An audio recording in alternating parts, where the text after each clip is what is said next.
3. 모든 흰. 첫 딸아이를 잃은 이듬해 어머니는 두 번째로 사내아이를 조산했다. 첫 아이보다 달수를 못 채우고 나온 그는 눈 한 번 떠보지 못한 채 곧 죽었다고 했다.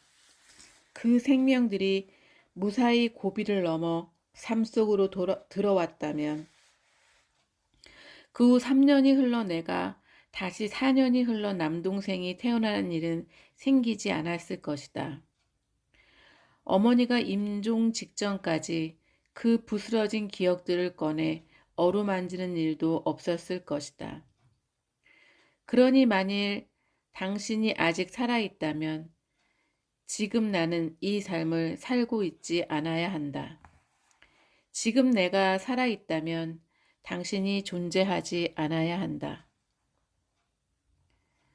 어둠과 빛 사이에서만, 그 파르스름한 틈에서만 우리는 가까스로 얼굴을 마주본다. 당신의 눈. 당신의 눈으로 바라볼 때 나는 다르게 보았다. 당신의 몸으로 걸을 때 나는 다르게 걸었다. 나는 당신에게 깨끗한 걸 보여주고 싶었다.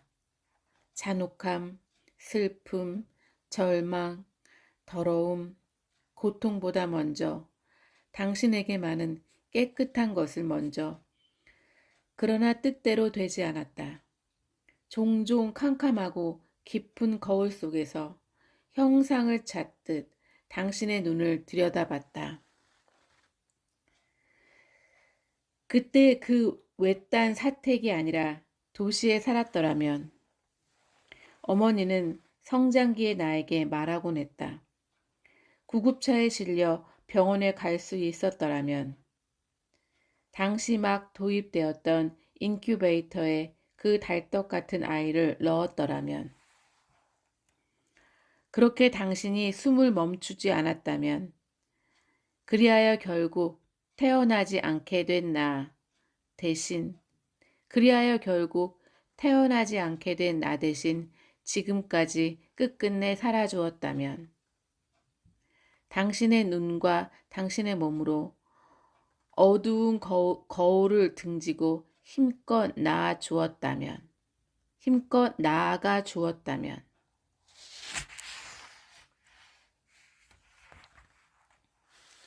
수희, 어떻게 하셨어요, 그 아이를?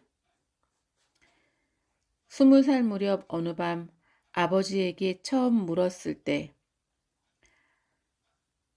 아직 쉰이 되지 않았던 그는 잠시 침묵하다 대답했다.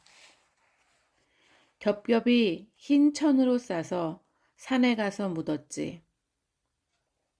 혼자서요? 그랬지. 혼자서. 아기의 베네 옷이 수의가 되었다. 강보가 관이 되었다. 아버지가 주무시러 들어간 뒤 나는 물을 마시려다 말고 딱딱하게 웅크리고 있던 어깨를 폈다. 명치를 누르며 숨을 들이마셨다.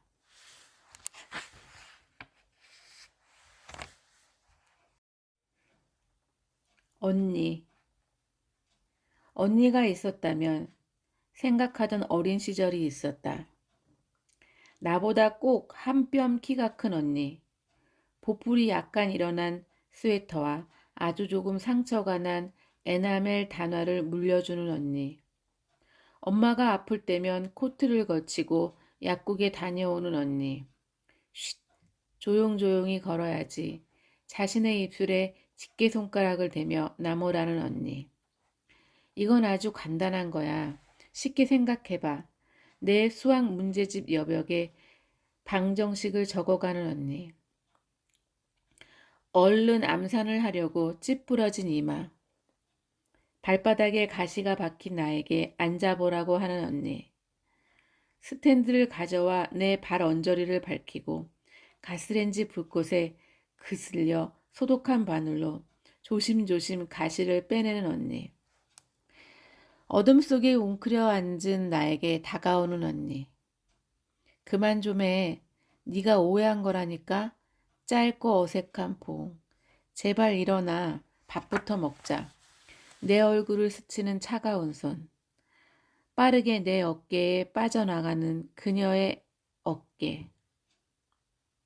빠르게 내 어깨에서 빠져나가는 그녀의 어깨. 백지 위에 쓴 몇 마디 말처럼 몰큰하게 방금 보도를 덮은 새벽 눈 위로 내 검은 구두 자국들이 찍히고 있다. 백지 위에 쓰는 몇 마디 말처럼 떠날 때 아직 여름이었던 서울이 얼어 있었다. 뒤돌아보자 구두 자국들이 다시 눈에 덮이고 있었다. 휘어지고 있었다. 소복. 결혼식을 앞둔 이들은 서로의 부모에게 옷을 선물해야 한다. 산자들에게는 비단옷을, 망자에게는 무명 속옷을. 함께 가줄 거지? 라고 동생은 전화로 물었다. 누나가 올 때까지 기다렸어. 동생의 신부가 마련해온 흰 무명 치마 저고리를 나는 바위에 올렸다. 아침마다 독경 뒤에 어머니의 이름이 불리워지는 절 아래 풀숲이었다. 동생이 건넨 라이터로 소매에 불을 붙이자 파스름한 연기가 일었다. 흰옷이 그렇게 허공에 스미면 넋이 그것을 입을 거라고. 우리는 정말 믿고 있는가?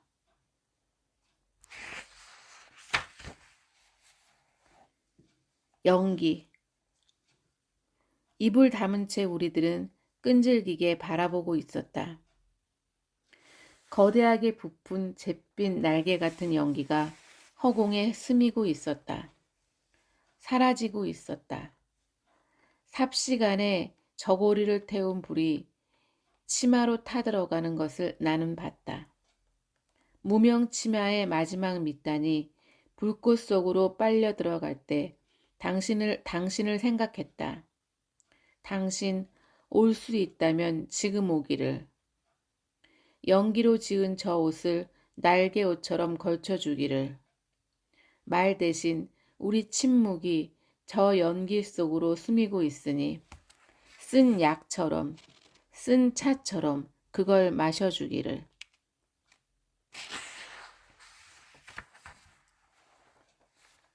침묵. 길었던 하루가 끝나면 침묵할 시간이 필요하다. 난로불 앞에서 자신도 모르게 그렇게 하듯 침묵의 미미한 온기를 향해 굳은 손을 뻗어 펼칠 시간이.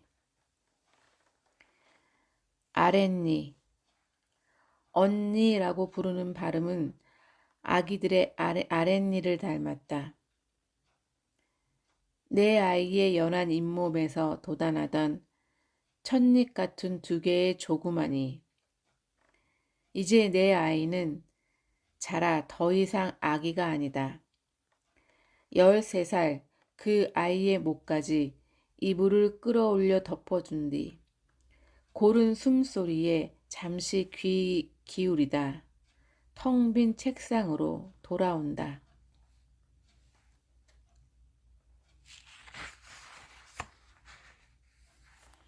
작별. 죽지 마. 죽지 마라 제발. 말을 모르던 당신이 검은 눈을 뜨고 들은 말을 내가 입술을 열어 중얼거린다. 백지에 힘껏 눌러 쓴다. 그것만이 최선의 작별의 말이라고 믿는다. 죽지 말아요. 살아가요.